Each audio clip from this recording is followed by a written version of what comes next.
Hell, you don't want to be in a relationship by yourself or be in a relationship where you think, I'm not treated well. The only solution is you letting the person know how you feel, because the person is not going to feel how you feel unless you make it open.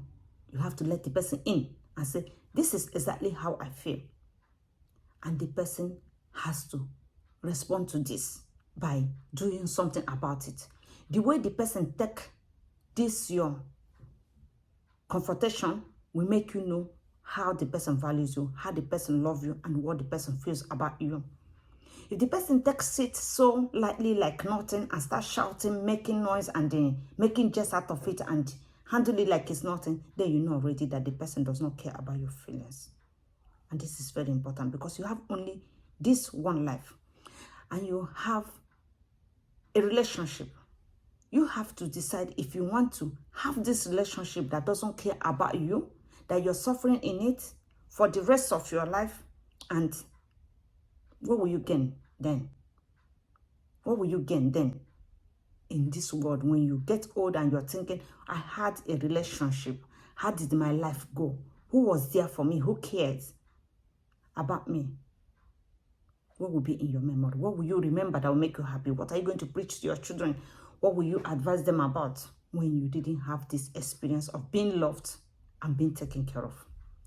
Would you like to every time support someone who is not supporting you, or weep for someone who doesn't care? Is it right for you to think about someone who doesn't even care about what happens to you? You do the cleaning, you do the washing.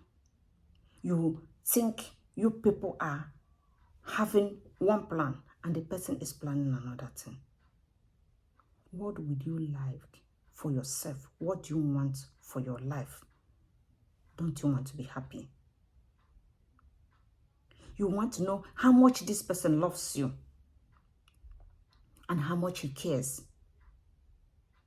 These are questions we should be asking ourselves, because sometimes women get so lost in their thoughts and they forget what is going on around them and start to accept that abnormal things are normal. Thinking that that punishment the person is giving you, the way the person is treating you anyhow, has become normal. It's what every woman is going through. Because you're brainwashed. And some of them will tell you, this thing you're even going through here, people are going through worse than this. And you believe it. You are not those people. You are you. And you want the best for yourself. You want to be happy. You want to find that joy, no matter how difficult it is to find it. You want to look back and say, oh, I was happy.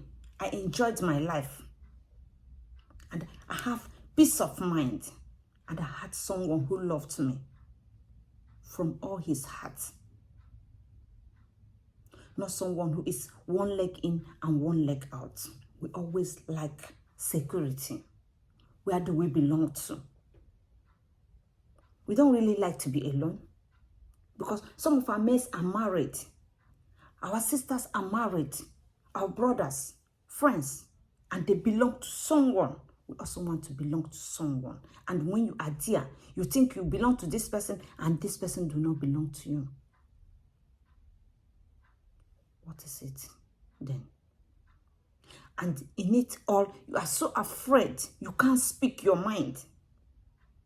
You can't voice out what your problem is because of how the person reacts. This reaction, the aggression the person is showing you, is just to make you fear, to shut you up in order not to allow you say that thing, to take your right away from you, to intimidate you in order to humiliate you,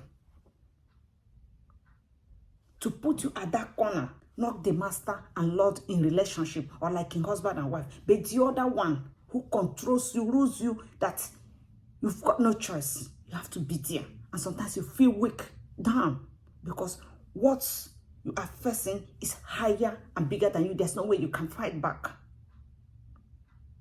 But sometimes in this weakness, we think we are finish.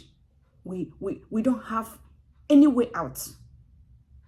This is simply because we let ourselves fall so deep that we think we are no longer there and we can't be able to fight back. But that small, little, tiny fight in you that says, no, I don't want this, that upsets you. Sometimes when you think about it, there's one tiny voice in you that's saying, this is not what I want. Immediately, you have that tiny voice in you. You have to start building it. It builds your strength. That strength to fight, to say, no, this is not the life I intend to have. This is not how I plan my relationship to be. I deserve better. I want something better. I want to smile.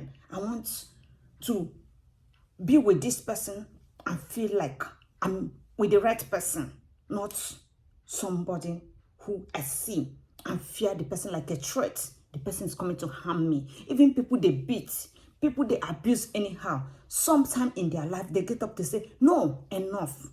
I can no longer take this.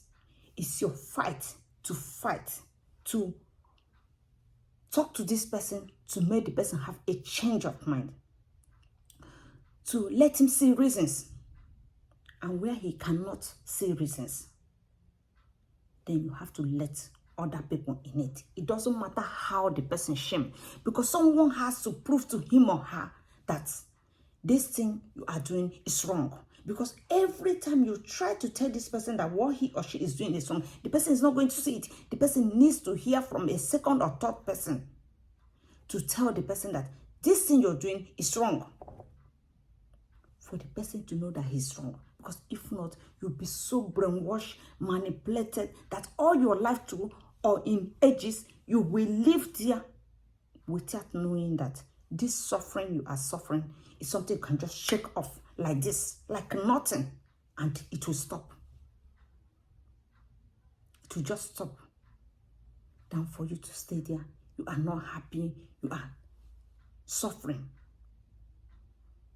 Another one I want to discuss with you is when they put you into this stage, you no longer have time to look at yourself and find yourself pretty and find yourself capable of becoming something special. Looking into the mirror will help you a lot. Talking to yourself in the mirror, looking into the mirror and finding that tiny spot.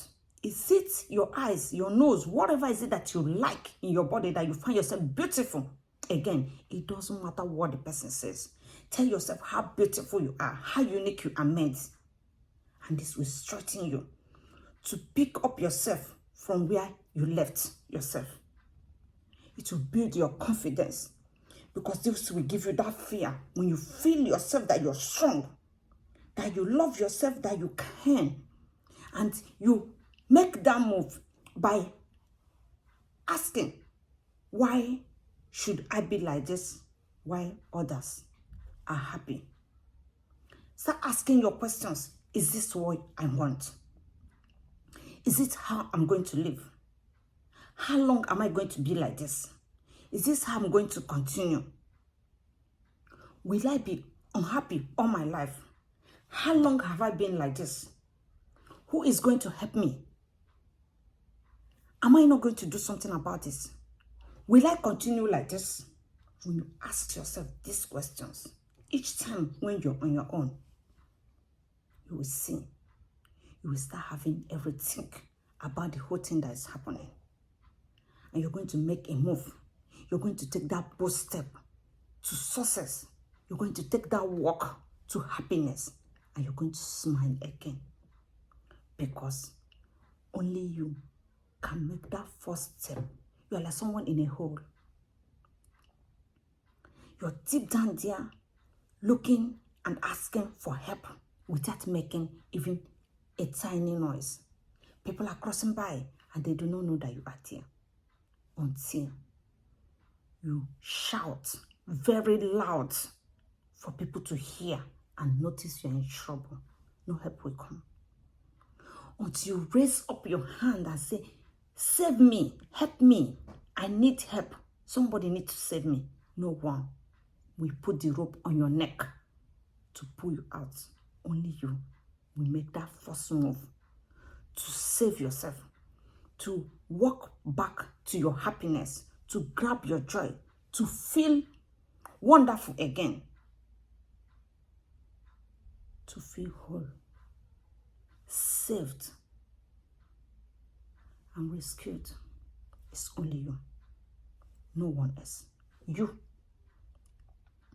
It's you who will save yourself from the hands of the person who has captured you, who have decided to wipe out the happiness on your face and in your heart.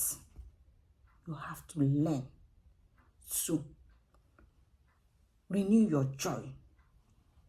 Each day when you feel that joy is drying out, you renew your joy by remembering that Christ has died for us. And there he said, it has finished. It is finished. There's no more price for you to pay. So there's no need for you to suffer for someone.